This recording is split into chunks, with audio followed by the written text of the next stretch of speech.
नया साल आ रहा है, आप अपने घर वालों के लिए तोहफे लेना चाहते हैं, लेकिन आपकी इनकम तो फिक्स है और कहीं और से कोई पैसा भी नहीं आ रहा है। तो ऐसे में आप उतने पैसे में ही कैसे खर्च करेंगे? इसका सीधा सा जवाब है प्लानिंग से। अगर आपने कुछ महीने पहले से ही छोटी छोटी सेविंग शुरू कर दी होंगी तो नए साल में आपको खर्चा करने में कोई दिक्कत नहीं होगी। ये स्किल फाइनेंशियल स्किल कही जाती है, जो हर किसी में होनी चाहिए, चाहे वो किसी बड़ी पोस्ट पर हो या आम जिंदगी जी रहा हो। इसलिए टाइम के साथ स्मार्ट तरीके से प्लानिंग करना भी जरूरी है। आज के वक्त में चीजें पहले जैसी नहीं है, जब अर्निंग से लेकर एक्सपेंसेस तक ऑफलाइन थे। हर चीज लिमिटेड थी और सिंपल थी। आज के समय में स्मार्ट टेक्नोलॉजी आ चुकी है, उसके साथ ही पैसा बनाने और इन्वेस्टमेंट के तरीके भी बदल गए हैं। आज की बैंकिंग, बजट प्लान करना, सेविंग करना एकदम अलग हो चुका है। आज के समय में लोग फाइनेंशियल तरीके से मजबूत रहने के लिए 10 तरह के एफर्ट करते हैं, जिसके लिए फाइनेंशियल एजुकेशन बहुत ज्यादा जरूरी है। इसका मतलब ये है कि आपको समय के साथ हो रहे सभी तरह के इकोनॉमिकल चेंजेस के बारे में पता हो, आपके बैंक में हर उम्र के लिए लगने वाले अलग इंटरेस्ट के बारे में पता हो, आपको अपनी सैलरी को कैसे यूज करना है और अपने टैक्सेस को कैसे भरना है, इसकी नॉलेज आपको होनी चाहिए। इतना ही नहीं, टैक्स भर देने के बाद इनकम टैक्स रिटर्न भरने की हर डिटेल से आपको अपडेट रहना होगा।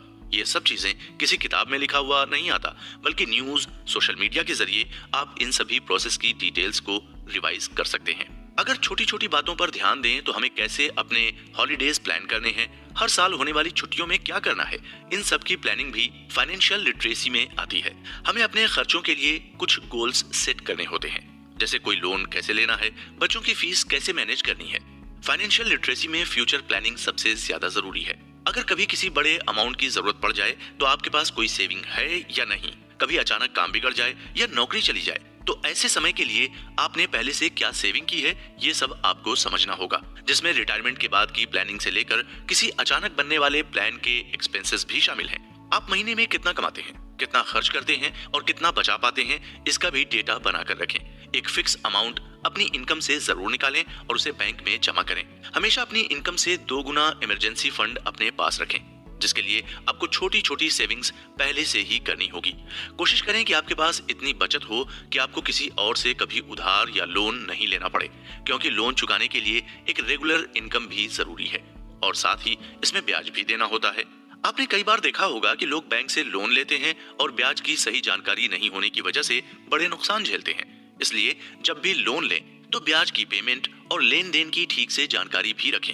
उधार लेने में या लोन लेने में बुराई तब तक नहीं है जब आप जानते हो कि उसे चुकाना कैसे है।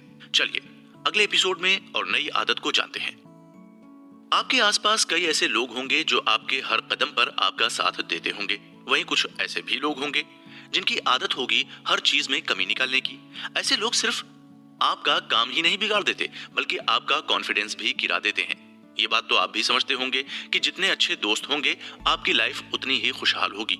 आपके आसपास कैसे लोग हैं, इस बात से बहुत ज्यादा फर्क पड़ता है कि आपका मूड और दिन कैसा रहने वाला है। इस बात को समझिए कि सभी दोस्त अच्छे नहीं होते हैं। ऐसे लोगों से तो बिल्कुल भी दूर रहें जो आपसे सिर्फ मतलब के लिए बात करते हैं, क्योंकि ऐसी दोस्ती या आपके सर्कल के ऐसे लोग आपको खुश तो बिल्कुल भी नहीं रखते, लेकिन आपके तनाव की वजह जरूर बन सकते हैं। कई रिसर्च तो ऐसा भी कहती है कि खराब लोगों की संगत आपको इतना ज्यादा तनाव देती है जितना शायद दोस्त नहीं होने पर भी इंसान परेशान नहीं होता है। इसलिए हमेशा कोशिश करें कि आपके आसपास ऐसे ही लोग हों जो आपके लिए अच्छे हों। भले ही वो आपके काम नहीं आते हों, लेकिन कम से कम आपको डीमोटिवेट नहीं करते हों। अगर आपको ऐसा लगने लगा है कि अब कुछ लोगों से आपको बातचीत बंद कर देनी चाहिए, तो आप इस बारे में सोचें कि आखिर ऐसा क्या हो गया है कि अब आपको अपने कुछ दोस्तों के साथ अच्छा लगना बंद हो चुका है। अगर आपको उनकी बातें, उनका आपके लिए व्यवहार अच्छा नहीं लग रहा है, तो आप उस दोस्ती को उसी जगह खत्म कर सकते हैं। ऐसे लोगों के साथ अपना ज्यादा समय बिताएं जो आपके आइडिया, आपके विचारों को समझें, जिनकी बातें आपको मोटिवेट करें और जो लोग अपनी जिंदगी में आगे बढ़ने के लिए हमेशा कुछ नया करते रहते हों।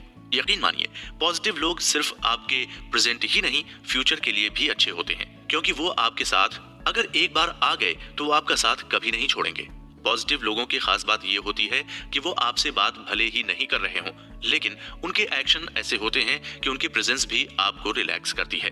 ये लोग अगर आपके साथ होते हैं तो उन्हें आपकी बातों को समझने में कोई दिक्कत नहीं होती और आपकी कमियों को भी ये बहुत ही आसानी से बता देते हैं, जिसका आपको बुरा भी नहीं लगता।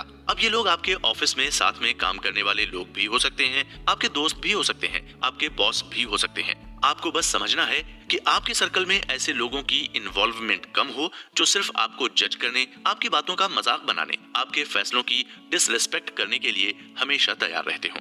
अगर आप स्कूल में हैं तो हर किसी से अपनी स्टडी प्लान को शेयर नहीं करें, क्योंकि ये बात समझना जरूरी है कि हर कोई आपके आगे बढ़ने से खुश नहीं होता। और यही चीज आपको अपने ऑफिस में भी करनी है, क्योंकि ऑफिस में दोस्त कम और आपके कॉम्पिटिटर ज्यादा होते हैं। जो आपकी सक्सेस से सब खुश हो, इसके चांसेस थोड़े कम हैं। इसलिए अपने प्लान्स, अपने आइडिया, क्रिएटिव सोच को बस वहीं पर शेयर करें जहां उससे आपका फायदा होने वाला हो। हर किसी को समझने में आपको थोड़ा तो समय लगेगा ही, और आप खुद को ये समय दें, लोगों को समय दें, उन्हें आजमाएं भी।